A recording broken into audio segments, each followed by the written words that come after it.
Well, it is a controversial topic on a Toronto University campus this month. Some people on the campus saying pronouns like he, she, him, or her do not represent them accurately. Now, the university wants staff to use alternate pronouns, but Jordan Peterson is a psychology professor at the university, and he is refusing to do that. Take a look at this. The reason I'm defending freedom of speech is because that's how people with different opinions settle their opinions in a civil society. Peterson, do you have any comments on the Nazi presence at your protest?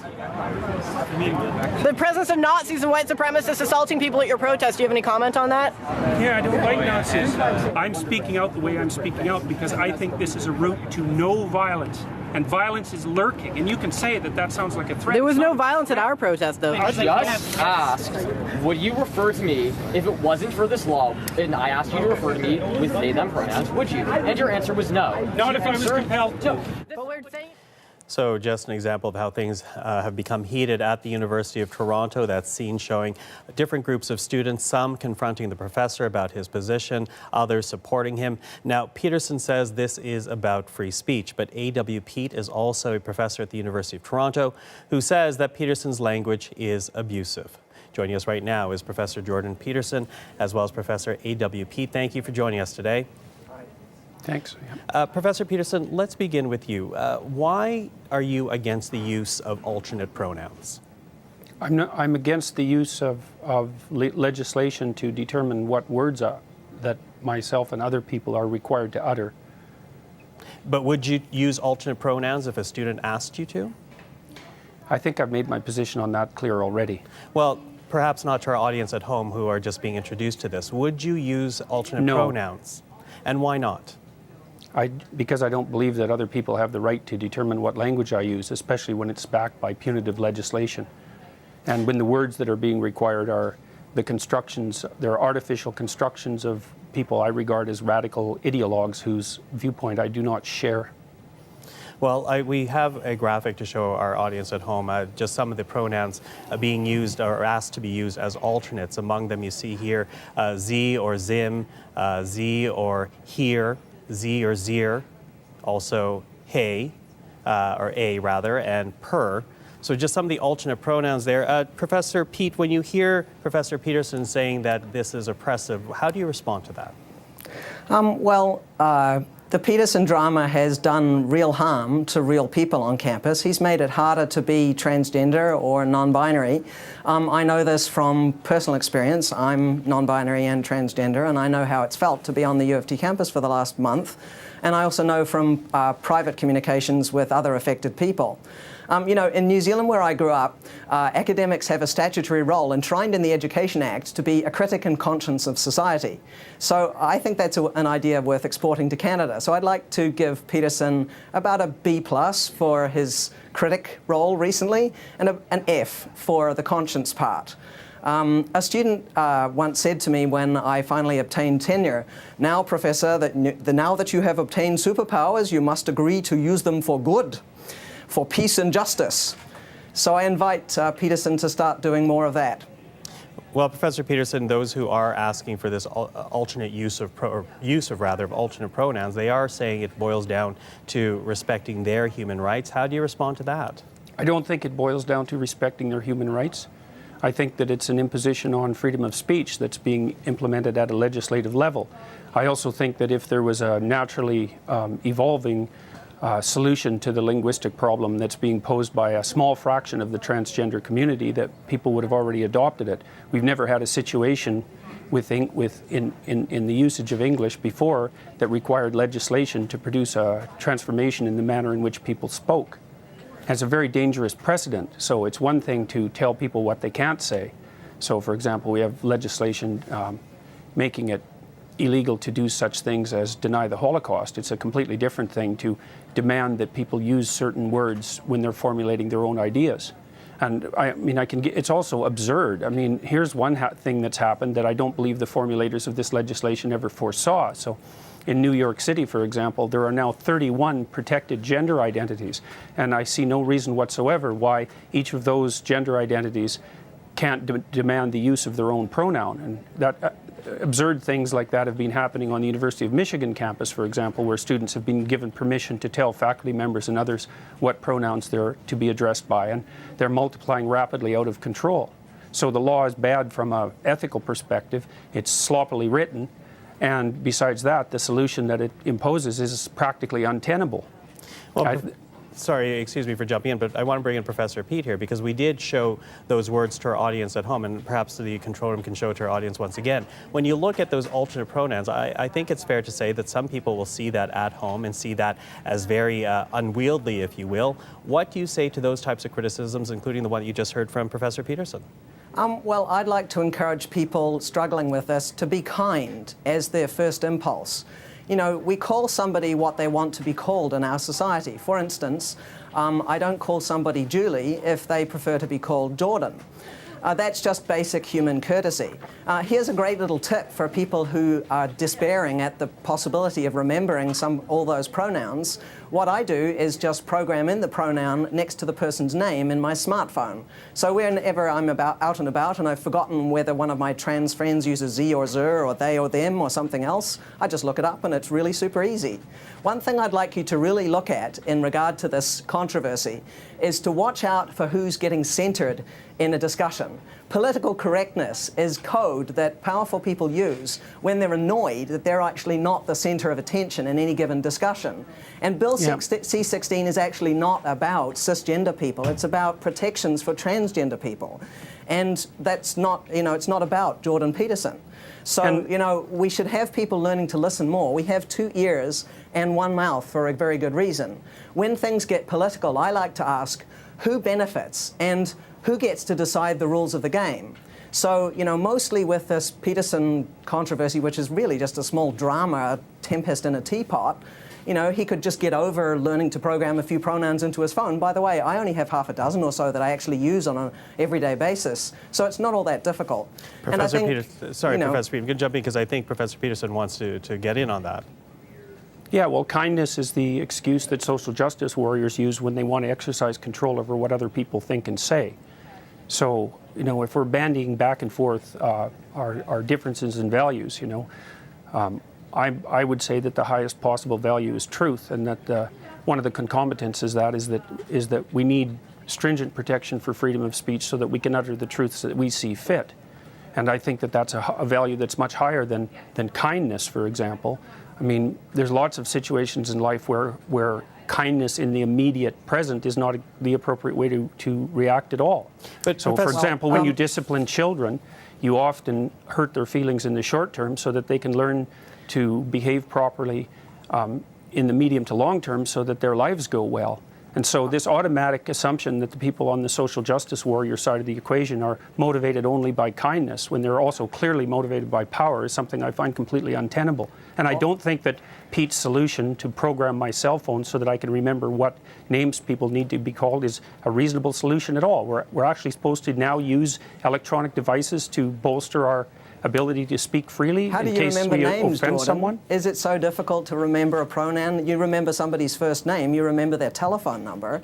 I mean, I think that it's I don't very, remember very people's true first names that very easily, and I don't remember their telephone numbers very easily. And when I see a stranger, I call them by the pronoun that seems to be in accordance with their presented appearance. And that's you they being appear lazy, that way. Jordan. That's you being lazy. I think there's a very high value that we should also be aiming for in addition to truth. By the way, throughout this whole controversy, I have told the truth at every turn. So, trying to imply that that's not what's happening on people on the social justice... Am I a social justice warrior? I don't know. But I think that we should be aiming for pluralism. This means recognizing more than one set of fundamental principles, fostering independent cultural traditions of minorities, and being willing to share power with people who are different than you. I think if you just stop centering this whole controversy on yourself and how hard it is for you to accommodate genderqueer people, well, have a little bit of sympathy. I mean, those of us who are trans encounter much more greater indignities every day and every week of the month. For example, have you recently had a bank employee accuse you of trying to masquerade as yourself at a bank and then locking down your ATM card and credit card so that you can't use any money? those are the sorts of problems that trans people face every day, being out of housing, being considered, considering suicide. These are really big problems. My refusal to use pronouns because left-wing activists want me to use them has nothing to do with whether or not trans people are having difficulties in society. And I'd also like to point out that I've had many letters of support. Problem, isn't it? I've had many letters of support from trans people, and they tell me that the trans activists don't support them, and most trans people Jordan, actually wanted to be referred to as he or she. Doesn't mean they that weren't you my are friends. Untransphobic. They just weren't because my you friends. know a few people, just because you've talked to a few know trans them. people, you don't know the trans community like the trans community does. You've got no idea what it's like to be trans. Professor Pete, Professor Pete, I'm sorry to interrupt. Let's let Professor Peterson finish his thought, please. All right. So, the trans activists aren't proper representatives of the trans community because they haven't been elected by the trans community. Nobody elected you either, Jordan. I'm not speaking for anyone except myself, and on behalf of other people, perhaps who want to maintain the right to free speech. I'm not claiming that I'm a representative of white people or white men or any other group. I'm speaking on behalf of myself, and so I'm not taking. But Professor Peterson, let me jump in there, though, because we have seen an evolution of language. There are words that we don't use anymore. Not by legislation. Well, legislation or not, there are words that have evolved. We don't use, for example, I'm Asian. I would bristle if someone called me Oriental. That is an evolution of how we use words. How is this different, whether legislated or not? It was different. I understand Legislation is how it's different. I understand legislatively, but if at the heart of it is to allow a student to study free of what they feel is discrimination, why not help that along? I already made my case for why not help that along. I believe that this legislation is extraordinarily dangerous, and there's other elements of it too that we haven't even got to in our society yet, like the protection for gender expression. And I've looked at gender expression in the Ontario Human Rights Code, and as far as I can tell, gender expression is best summarized in a single word: fashion. No. Because it's the way that you present yourself in public with your clothing and your manner of dress. And so I also think that the legislation that we are bringing forth with Bill C-16, and that's already in place in places like Ontario, also makes fashion criticism something akin to a hate crime. And because there's been so much noise about the identity component of this, we haven't even talked about gender expression. This is appalling legislation. And the idea that referring to someone by the pronoun of their choice is going to radically improve their status in society or their mental health is a completely unproven assumption. I think it'll have exactly the opposite effect. Professor Pete, I want to ask you, because it's been brought up a couple of times, to Professor Peterson's point, if this was so popular, if this was so needed, there would be a natural evolution. There wouldn't be need for legislation.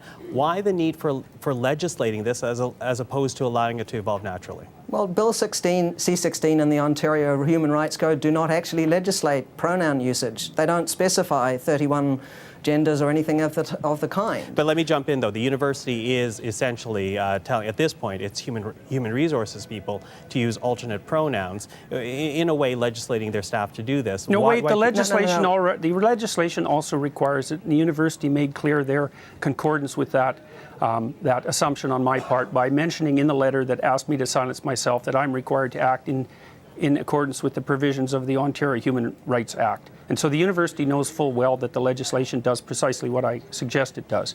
It's not written precisely in Bill C-16, it's written in the Ontario Human Rights Code.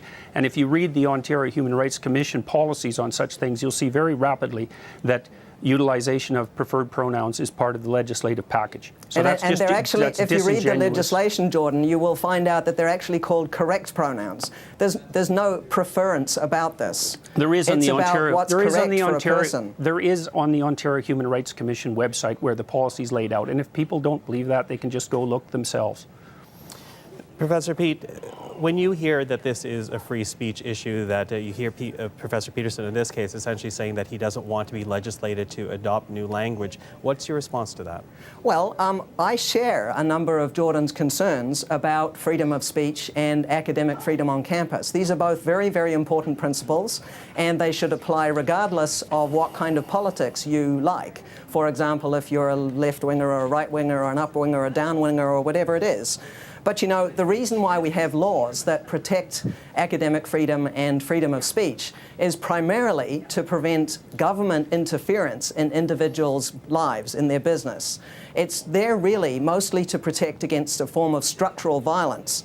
And these free speech laws were actually never intended to be used as all-purpose accountability shields, so that you don't have to be held accountable for your actions. I'm perfectly willing to be held accountable for my actions, and the university has already indicated the seriousness with which they view my actions. And I also do not believe that free speech laws were there to protect, to regulate violence. Free speech laws are there because we use free speech to identify problems in our society, generate solutions to the problems, and then reach a consensus. So freedom of speech is actually is protection for the mechanism by which our individuals and society properly orient themselves across time.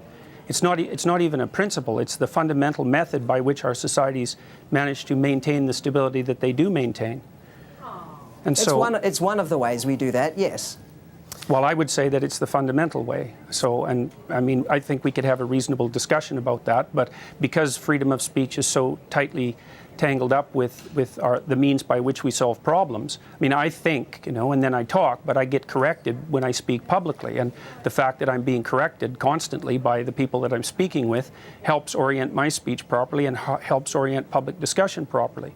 And I can tell you, too, that if there wasn't something absolutely vital at stake here that had a lot more to do than with just simple kindness, there wouldn't have been millions of people watching, for example, the assault that took place during the free speech rally that was held a few days after I released the video, which I see that CBC conveniently omitted to include in their video clips at the beginning of this interview.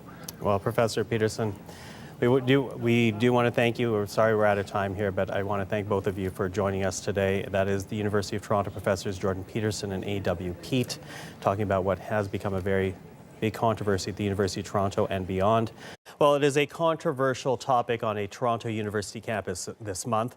Some people on the campus saying pronouns like he, she, him, or her do not represent them accurately. Now, the university wants staff to use alternate pronouns, but Jordan Peterson is a psychology professor at the university, and he is refusing to do that. Take a look at this. The reason I'm defending freedom of speech is because that's how people with different opinions settle their opinions in a civil society. Peterson, do you have any comments on the Nazi presence at your protest? The presence of Nazis and white supremacists assaulting people at your protest. Do you have any comment on that? Yeah, I don't like Nazis. I'm speaking out the way I'm speaking out because I think this is a route to no violence. About his position, others supporting him. Now, Peterson says this is about free speech, but A.W. Peat is also a professor at the University of Toronto who says that Peterson's language is abusive. Joining us right now is Professor Jordan Peterson, as well as Professor A.W. Peat. Thank you for joining us today. Thanks. Professor Peterson, let's begin with you. Why are you against the use of alternate? And violence is lurking, and you can say that that sounds like a threat. There was no violence at our protest, though. I just asked, would you refer to me if it wasn't for this law, and I asked you to refer to me with they, them pronouns, would you? And your answer was no. Not if I was compelled to. But we're saying... So just an example of how things have become heated at the University of Toronto. That's seen showing different groups of students, some confronting the professor at pronouns. I'm against the use of legislation to determine what words that myself and other people are required to utter. But would you use alternate pronouns if a student asked you to? I think I've made my position on that clear already. Well, perhaps not to our audience at home who are just being introduced to this. Would you use alternate pronouns? And why not?